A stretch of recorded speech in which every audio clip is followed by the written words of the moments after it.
হরে কৃষ্ণ। নন্দীপাড়া সার্বজনীন দুর্গাপূজা কমিটির পক্ষ থেকে আগত সকলকে জানাই শারদীয় শুভেচ্ছা ও অভিনন্দন। উপভোগ করুন আমাদের এবারের আয়োজন কালচক্র।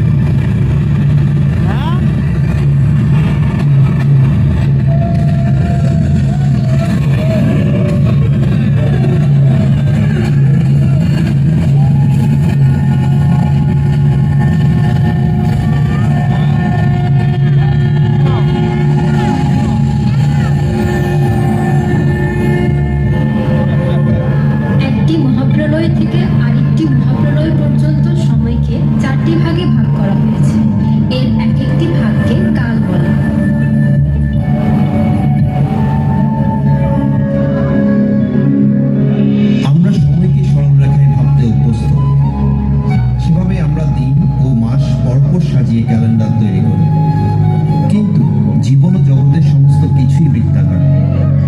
আমাদের ঋতুগুলো বৃত্তাকারে আসে।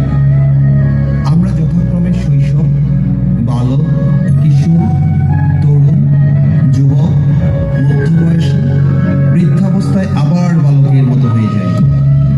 এভাবে জীবনের প্রতি ক্ষেত্রে এক গোলাকার চক্র চলে।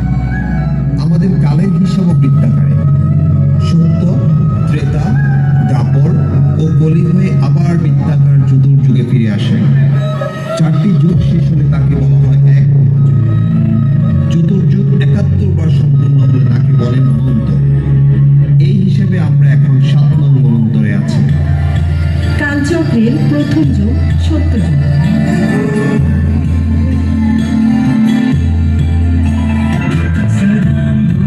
বৈশাখ মাসের শুক্লপক্ষে তৃতীয়া তিথিতে রবিবারে সত্যযুগের উৎপত্তি।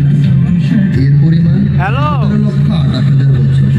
অবতার সংখ্যা ৪, মৎস্য, কুর্ম, বরাহ ও নৃসিংহ। এই যুগের পূর্ণ ছিল, পাপ ছিল না, প্রাণ ছিল মজ্জায়, মৃত্যু ছিল ইচ্ছায়, বেদ ছিল সামবেদ, তীর্থ ছিল পুষ্কর তীর্থ। কালচক্রের দ্বিতীয় যুগ ত্রেতা যুগ।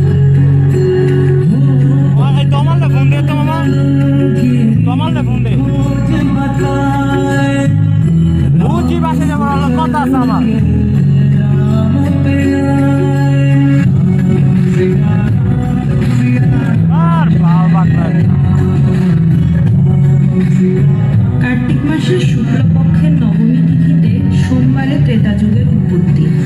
এই যুগের পরিমাণ ১২,৯৬,০০০ বছর। এই যুগে ৩ অবতার, বামন, পরশুরাম এবং রাম। পুণ্য ছিল ৩ ভাগ, পাপ ১ ভাগ। প্রাণ ছিল অস্তিত্বে, বেদ ছিল ঋগ্বেদ, তীর্থ ছিল নৈমিষ অরণ্য।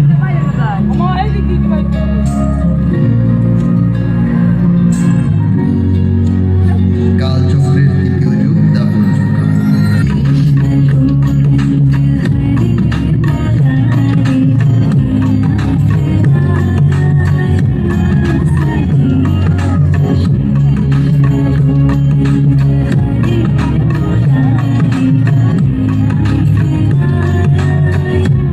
ভাদ্র মাসের কৃষ্ণপক্ষে ত্রয়োদশী তিথিতে বৃহস্পতিবারে দাপর যুগের উৎপত্তি।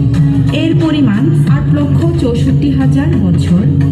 এই যুগের 2 অবতার, শ্রীকৃষ্ণ ও বুদ্ধ। পূর্ণ অর্ধেক, পাপও অর্ধেক। প্রাণ ছিল রক্তে, বেদ ছিল যজুর্বেদ, তীর্থ ছিল কুরুক্ষেত্র। কালচক্রের চতুর্থ অর্থাৎ শেষ যুগ কলিযুগ।